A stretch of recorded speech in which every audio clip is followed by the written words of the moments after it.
The blow to Israel from Operation al-Aqsa flood is so deep that Iran's leader has said it is irreparable. In this edition of the Spotlight, we will look at how deep a blow this is, the support by many across the world in solidarity with Palestinians, and whether these are Israel's last stage of its occupation of Palestinian lands. First, let me introduce our guest for this edition of the program.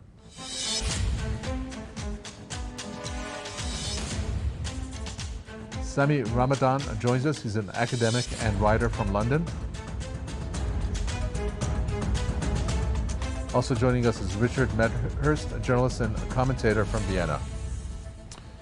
Gentlemen, welcome to you both. Sami Ramadan, let me first start with you. I can't help but start with the question that is very hard to ask, and that is the fact that as we speak, the Gaza Strip is being bombed by Israeli regime forces, and Gazans' lives are being lost right and left. We just spoke to our correspondent prior to coming on, and he said that there are bodies that are just being brought in, and that unfortunately the numbers could be a lot higher than what is being reported. I believe we're talking about roughly 900, but you know, when there's nothing that is available to the Palestinians there, from the officials to the first responders to what have you, it's hard to tell how many Palestinians have died. Why is that part of the story not being highlighted in the way that it truly deserves it to be when it comes to the media? Media is pro-Israel and has been hiding the facts about the plight of the Palestinian people for the past 75 years, actually. And they would not obviously show the horrors that Israel is causing to the Palestinian people, because that will attract public opinion sympathy and support for the plight of the Palestinians. And they stress all the time that Israel is really just retaliating and trying to defend itself. And they rarely mention that Gaza and the whole of Palestine are occupied territory.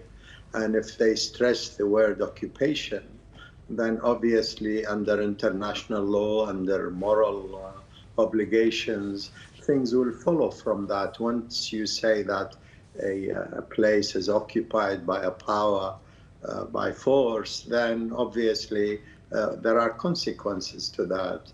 So they try to show that there is this little poor Israel, which is being subjected to constant attacks by the Palestinians, as if the Palestinians have come from the moon and they are not on their own land defending their own people. And what Israel is doing in Gaza at the moment is quite horrific. They are blowing up with entire buildings. One bomb, 1 ton bomb would bring down an entire high-rise building, and they have been deliberately targeting these civilian buildings, as well as health institutions, ambulances, all manner of institutions inside Gaza, which has been under occupation for decades now. Most of the population of Gaza, the media would not report, are really refugees themselves. They were expelled from their homeland in 1948, and they were all cramped into Gaza, one of the densest populations in the world live in Gaza, about 2.5 million people. For the past 15 years, they have been under strict siege. And yesterday, the Israeli defense minister announced that they'll be cutting off water, food, electricity under complete siege. And this is really completely contrary to international law, because it's a form of collective punishment. Whoever is attacking them, it's nothing to do with the entire civilian population under international law. So they are publicly and with Western support breaking all manner of international laws. Richard Medhurst, this needs to be highlighted because it seems like there's a media war out there to change the narrative, and Israel has found that this is the right opportunity for it to do that through their long reach that it has through different media organizations that it owns, that now it can play the victim and it can play that to the max. But our guest there mentioned 1948. people need to be reminded that Palestinians were driven out of their towns, out of their homes. Their homes were destroyed, they were killed, and these types of instances, like the 1948 instance, and a lot of them that have occurred throughout the decades, needs to be highlighted. What can you bring to the table when it comes to the Palestinian and how they have been oppressed and violated?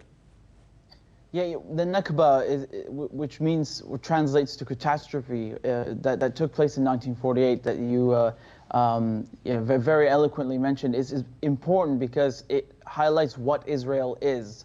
And even back then in post-war Britain, the security services in England, their number one threat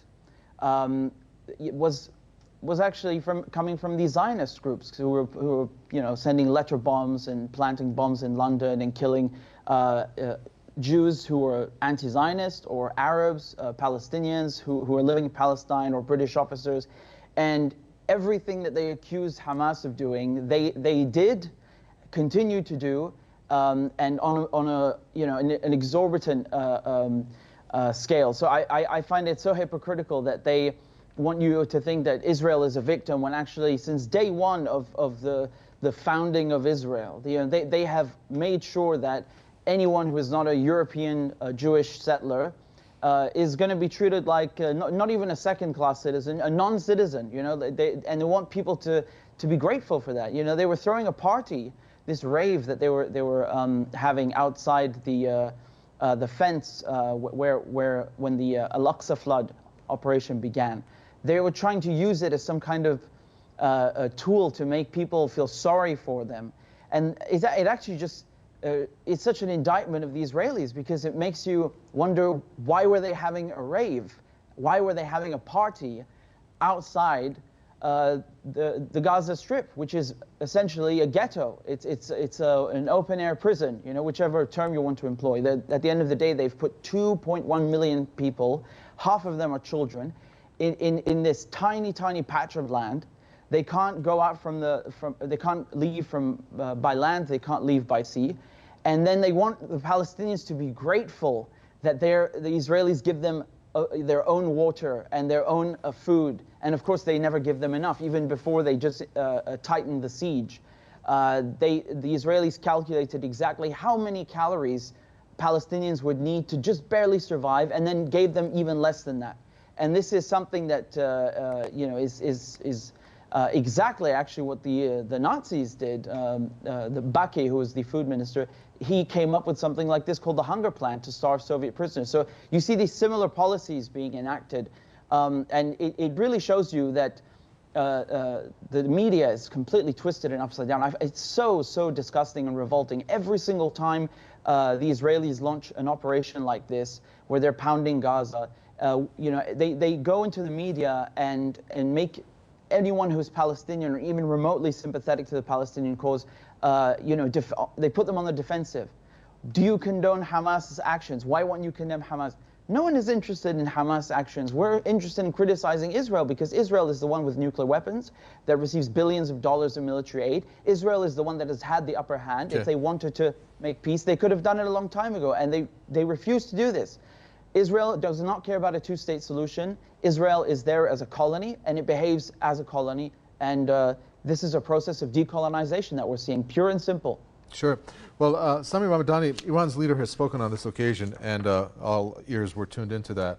And he said that Israeli regime has suffered an irreparable failure in terms of military and intelligence. He said that everybody has talked about Israel's failure, but I'm underlining how it is irreparable. How much of a hit and blow is this to Israel in terms of what it has received, as Iran's leader has called a failure that's irreparable, and how will it be proceeding from this point on, once this operation is over? I think what has happened is truly historic, because for the first time, Palestinians on their own engaged the might of the Israeli armed forces and managed to succeed.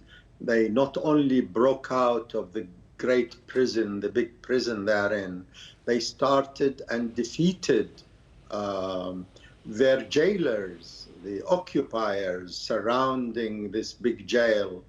Um, and this is quite historic because it has never happened before, simple as that.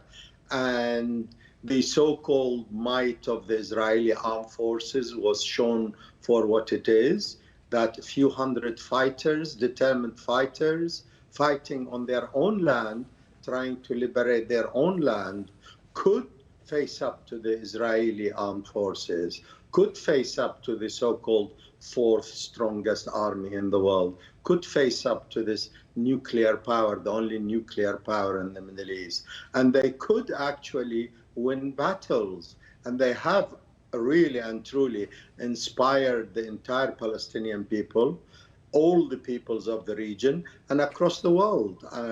This is quite a historic event. Whatever is going to happen after that, because I'm sure Israel is going to target Palestinian civilians and try to kill the maximum number of women, children, elderly people, hit Palestinian health services, food supplies, and so on. But this will not change the fact that when the battles were on, Palestinians managed to break through and to engage the Israeli armed forces and defeat them. And they have also shown that they are capable of hitting targets across the occupied territories, not just near Gaza. So really, I think it is quite a significant and historic event that, and you can see the worry that the United States, the protector of Israel, Israel is ultimately a massive military base for the United States in the area. And the United States immediately started increasing supplies of armaments, as if Israel does not have enough U.S. weapons. But right. It's a reflection of U.S. worries about their favorite military base in the world, Israel, could lose in a big way. Yeah, and what's more alarming is, Richard, is the fact that we have, there you are, I thought we lost you for a second, is the fact that many said that this USS carrier that was sent to the region was to prevent I guess, conflict or the war to get out of control, and for it to maybe engulf the wider region is there as a symbol to stop from that from happening.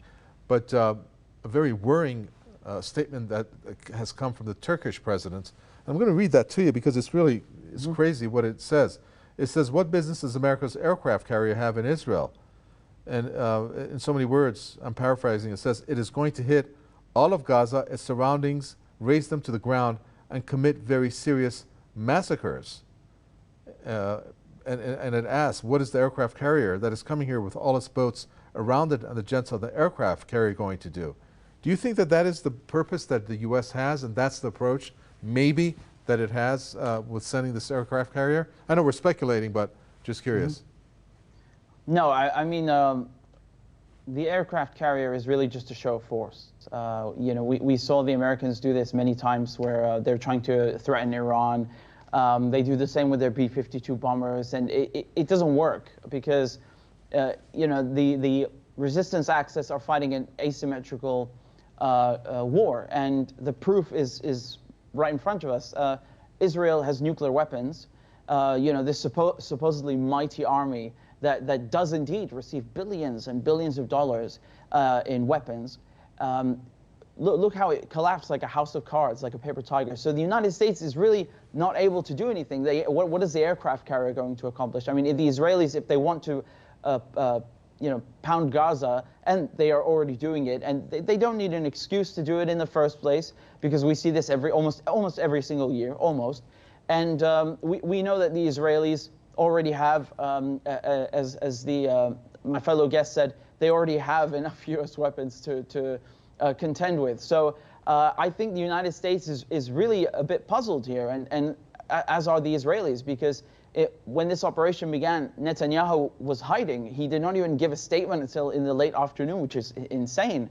You know, when someone's a country is supposedly under attack, you would think that they would say something, and the Israelis don't know what to do. So they resort to the only thing that they know they are good at, which is killing civilians, playing the tough guy with their F-16s against, a tiny patch of land, the most densely populated area on Earth. This is the only thing that they are good at. But when it comes to the new resistance axis, they are cowards. They are not able to contend with the current form of the resistance axis. Iran, Hezbollah, Hamas, they are not the same as they were 20 years ago. They have become much, much, much better at coordinating together, working together. They have developed extensive defensive programs. And even in 2006, the Israelis, since you mentioned the aircraft carrier, the Israelis had one of their ships completely totaled by Hezbollah, and they did not expect that, just as they did not expect Hamas to overpower them in such a manner. So the truth is that the Israelis can barely handle Hamas, never mind Hezbollah, which is already now sort of joining the fight, or not trying to escalate, but still helping to stretch the Israeli forces thin.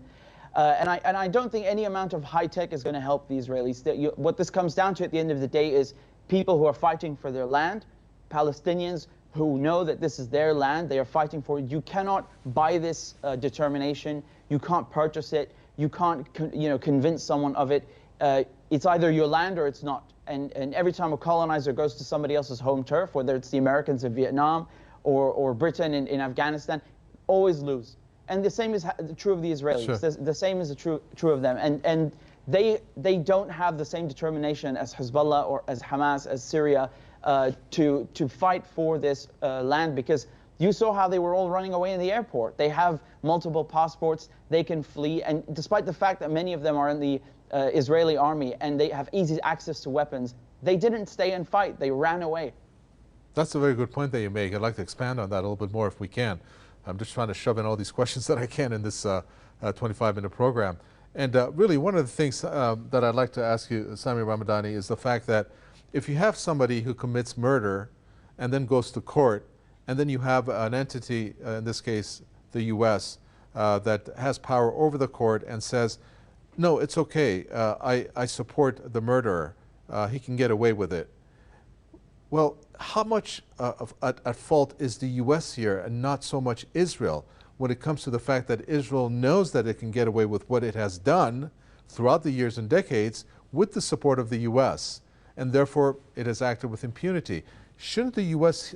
Here be given the same weights, if not even more, for being at fault to what has happened to Palestinians? I think you probably raised the most important question on an international scale. And I myself think that the United States is the main culprit here over the decades, because without U.S. financial, military, diplomatic, political support, Israel could not survive. Israel could not implement such aggressive policies against not just the Palestinian people, the Lebanese people, the Syrian people, people of Jordan, people of Egypt. They sent their assassins to kill Iranian and Iraqi scientists and so on. Without U.S. and general Western backing, I must also add, Israel could not dare do any such thing, would not have conquered all these lands using US and Western weapons, would not have become a nuclear power without Western backing and support. So really, Israel ultimately is accurately described as a US military base, as a base for Western imperialist powers led by the United States. And without that backing and practical daily support, Israel could not survive this period of committing so much aggression, killing so many people, hundreds of thousands of people over the years. I mean, even the events in Syria for the last so many years has been partly caused by Israel backing terrorist gangs in Syria. There are clear links.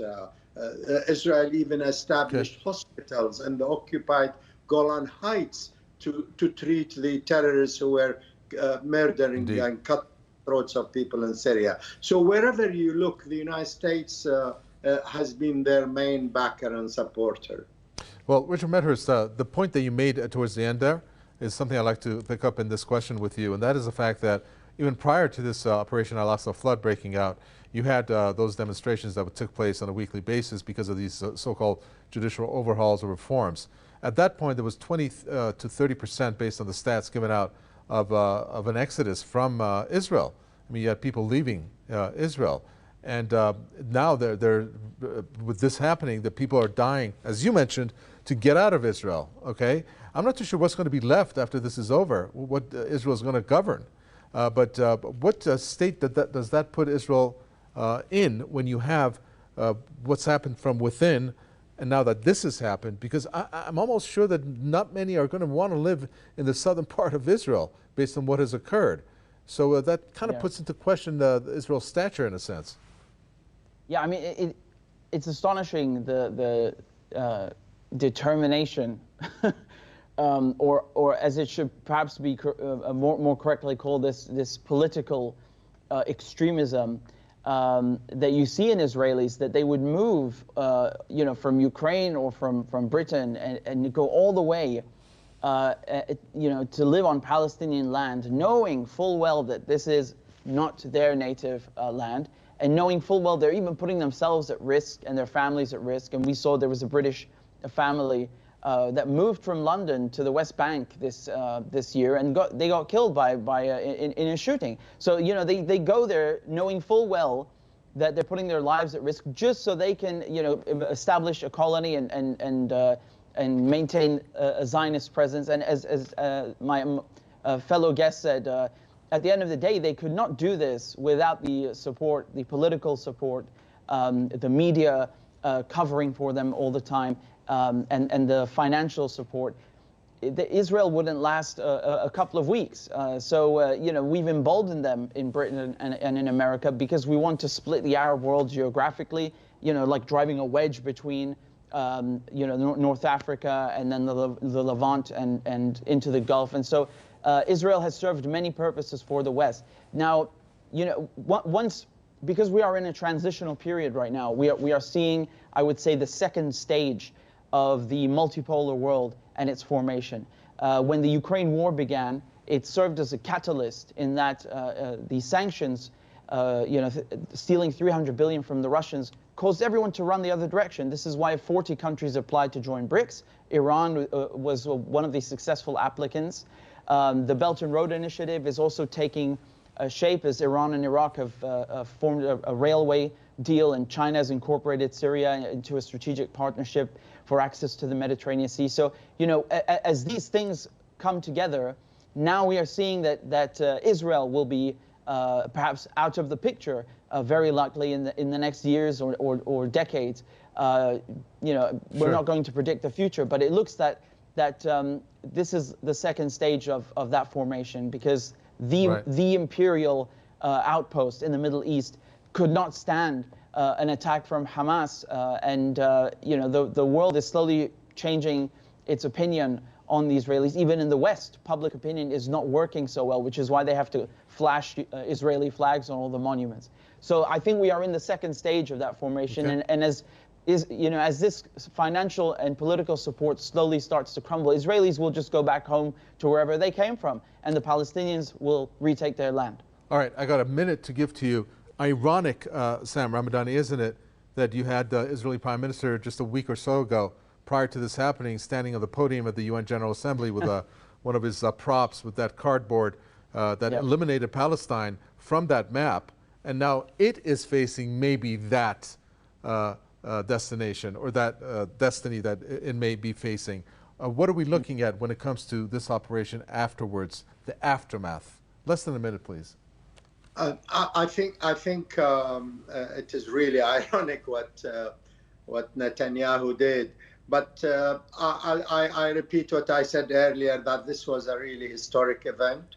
The Palestinians has established themselves as the force that must be listened to. It's the force that says this is our land, right. And the Palestinian people will continue to struggle until they achieve freedom and they regain their lost lands. This is quite an event. Thank you so much, Sami Ramadani, academic and writer from London, and Richard Medhurst, good to see you, journalist and commentator there from Vienna. Thank you to you both. With that, we come to an end for this edition of The Spotlight. From Mikhail Vatavi and the team, it's goodbye.